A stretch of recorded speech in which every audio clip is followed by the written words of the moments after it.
Today I'm speaking with Scott Abrahamson, music enthusiast and founder of the Music Wagon. After teaching music for over 20 years in middle school, high school, and even at the college level at places like Bay State College, Scott decided to launch his business and bring music to the people. 1 year later, the Music Wagon is officially a BBB member and offers services from instrument repair to rentals to sales to private lessons, and yes, you can even hire his company if you're seeking an agent. Scott, welcome and thanks for being here today. All right, so let's start with a little rewind and go back to your inspiration for music. Very early on, I was that kid you couldn't get me out of the band room. Any chance I could get, I was hanging out with the band director and going down and doing extra practice. And that just continued right through high school. Was there a point when it became more of a professional aspiration? I think the turning point for me realizing I wanted to do it as a career was junior year of high school. I had moved on to a particular private trumpet teacher, and so every week I would go to lessons with him.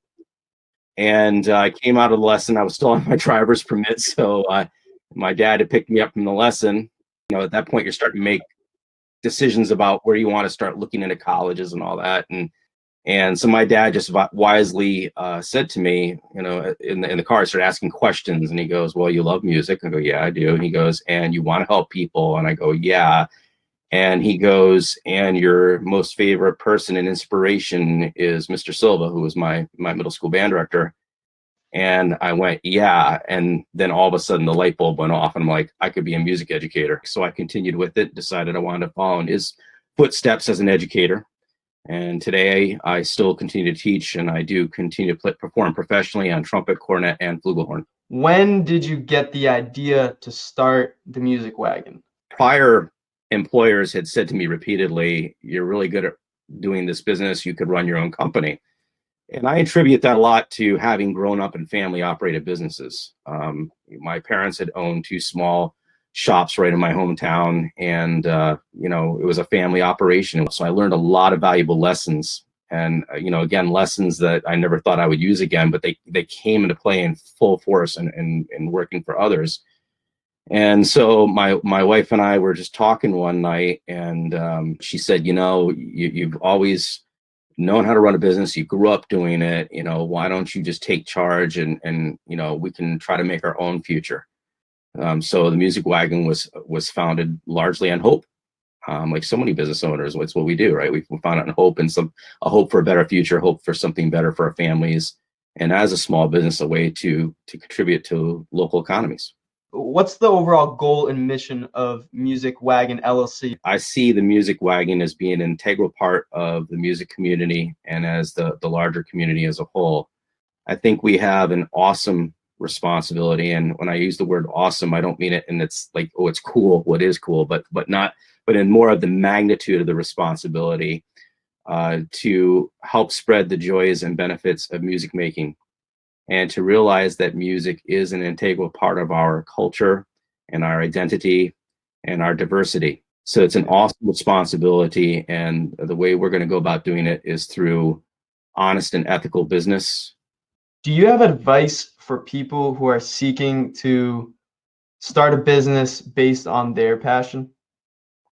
I think if you have the passion for it, you're going to be more excitable toward it. You're going to believe in it more.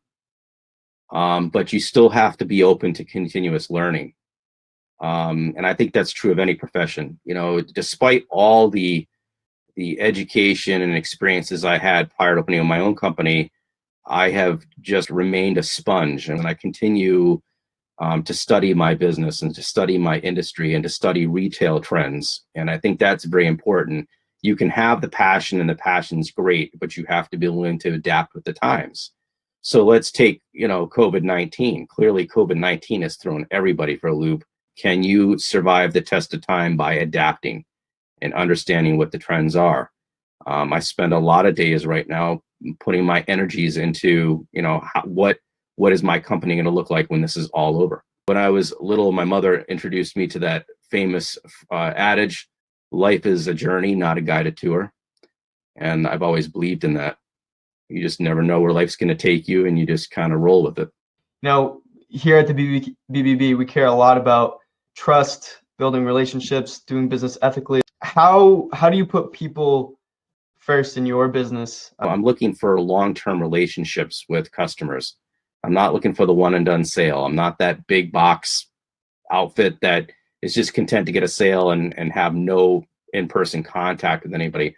I want lifelong customers. And maybe you find that you don't want to buy something from me for a particular day. Maybe I don't have the product that you want, but I'm still going to bend over backwards to help you, because in the long run, you might remember that one day and come back.